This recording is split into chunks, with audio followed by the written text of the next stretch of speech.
এখন যদি বলেন ভাই সাবরির কথা, তাহলে আমি বলবো যারা আমরা বাইক রাইড করি আমরা সকলেই সাবরি। কেউ একটু কম সাবরি, কেউ একটু বেশি সাবরি।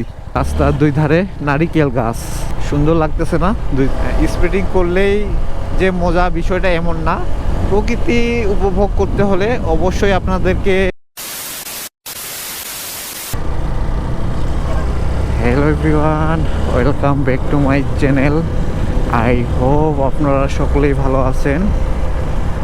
নর্মালি প্রতিদিনে রাইড করা হয়, কোথাও না কোথাও কোনো না কোনোভাবে রাইড করতেই হয়। খুব কম দিনেই মিস হয় যে রাইড করি না। তবে গত কিছুদিন ধরে অসুস্থতার কারণে রাইডে বাইর হওয়া হয়নি। তো আজকে বাইর হইলাম, তবে ভালোই লাগতেছে। 5 দিন পর হঠাৎ রাইডে বাইর হইলাম, অন্যরকম একটা ফিল পাচ্ছি। এট ফার্স্ট আমাকে যেতে হবে ফুয়েল পাম্পে, আমার বাইকে ফুয়েল নাই। এক ভাই কমেন্ট করেছিল যে লুকিং গ্লাস ছাড়া সাবরিরা বাইক রাইড করে। আসলে ভাই, আমি লং ট্যুর খুব একটা করি না বা দেওয়া হয় না, এই জন্যই আমি লুকিং গ্লাসগুলো খুলাই রাখছি। তবে আমি লং বা হাইওয়ে রাইড দিলে অবশ্যই লুকিং গ্লাস লাগাইনি। আর এখন বলি যে আমার লুকিং গ্লাস ছাড়া রাইডের কারণ, বেশিরভাগ ক্ষেত্রে আমি গ্রামে রাইড করি, যেহেতু গ্রামে থাকি। তো গ্রামেই আমার গ্রামের রাস্তায় বেশি রাইড করা হয়, আর মাঝে মাঝে সিটি রাইড করা হয়। হাইওয়ে রাইড খুবই কম করা হয়, সেজন্যই লুকিং গ্লাসগুলো প্রয়োজন মনে করি না। আমার কাছে লুকিং গ্লাস ছাড়াই বাইকটা দেখতে ভালো লাগে। এখন যদি বলেন ভাই সাবরির কথা, তাহলে আমি বলবো যারা আমরা বাইক রাইড করি আমরা সকলেই সাবরি। কেউ একটু কম সাবরি, কেউ একটু বেশি সাবরি। যাই আগে রাস্তায় উঠে নিই। তবে আমি এতটুকুই বলবো, অতিরিক্ত কোনো কিছুই ভালো না। তো আমরা অতিরিক্ত যাতে না করি, এটাই। তো সামনে ফুয়েল পাম্প, তো ফুয়েলটা ভরি।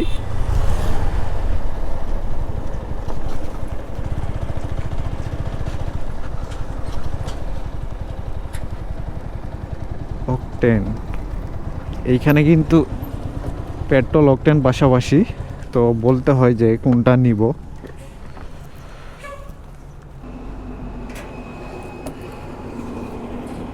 ভাবলাম হয়তো আমাকেই দিচ্ছে, না ওই পাশে একটা বাইক আছে তো ওনাকে দিচ্ছে। তো গাইস, ফুয়েলই নিলাম। এইখানকার ফুয়েলটা আমি ভালো পাই, অন্য অন্য ফুয়েল পাম্পের তুলনায় এখানে আমার 2 থেকে 3 কিলোমিটার বা 1 থেকে 2 কিলোমিটারের মতো বেশি মাইলেজ দেয়। তো বাইরে হয়েছি হুদাই, কোনো কাজে না, যা শুধু রাইডটা এনজয় করার জন্যই। তো গাইস, সামনে আর একটু যাই, হাইওয়ে রাইডটা এনজয় করি, দেন আবার ব্যাক করব।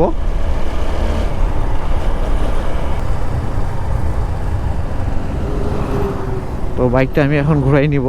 এই চিকন রাস্তাটা অনেক সুন্দর লাগে। সামনে বাইকটা, এই রাস্তার দুই ধারে নারিকেল গাছ। এই রাস্তাটা কিন্তু ভালো লাগে আমার কাছে।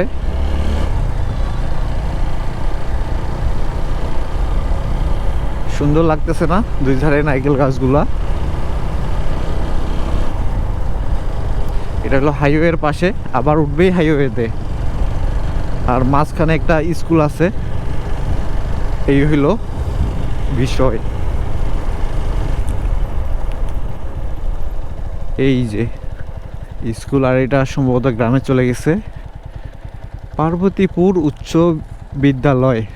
এটা কিন্তু থানা পার্বতীপুর না, এটা হলো সদরেই পার্বতীপুর।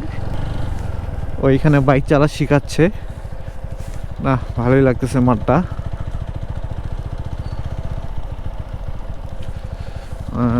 দাঁড়াবো একটু, দাঁড়াই। এই যে সামনেই হাইওয়ে, হাইওয়েতে উঠে গেছে আবার। এটা আমার একটা ফেভারিট রাস্তা। স্পিডিং করলেই যে মজা, বিষয়টা এমন না। প্রকৃতি উপভোগ করতে হলে অবশ্যই আপনাদেরকে নর্মাল স্পিডে থাকতে হবে, তাহলেই ভালোভাবে প্রকৃতি উপভোগ করা যায়। আমি কিন্তু এই বিষয়টা উপভোগ করি, যার জন্য আমি সব সময় নর্মাল স্পিডেই রাইড করি। আরেকটা বিষয়, সামনে কিন্তু গোয়ালহাট, আর জানুয়ারি 1 তারিখ থেকে গোয়ালহাট মেলা শুরু। তো আপনারা সকলে আসবেন।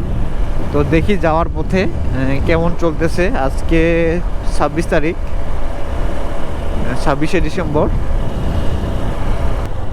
তো গাইস, মেলার আয়োজন শুরু হয়ে গেছে। ওই যে দোকানপাট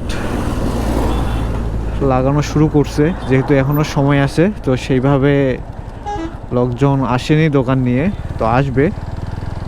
হাতে আরও যেহেতু 31শে মাস, এইদিকে 5 দিন, 5 দিনের মতো সময় আছে। তো 5 দিন কিন্তু একটা মেলার জন্য বড় সময়। তো গাইস, আজকের এই রাইডটা এইখানেই শেষ করে দিই। এই ছিল আজকে ছোট রাইড। তো আপনারা ভালো থাকবেন, সুস্থ থাকবেন। দেখা হবে পরবর্তী ভিডিওতে। টাটা।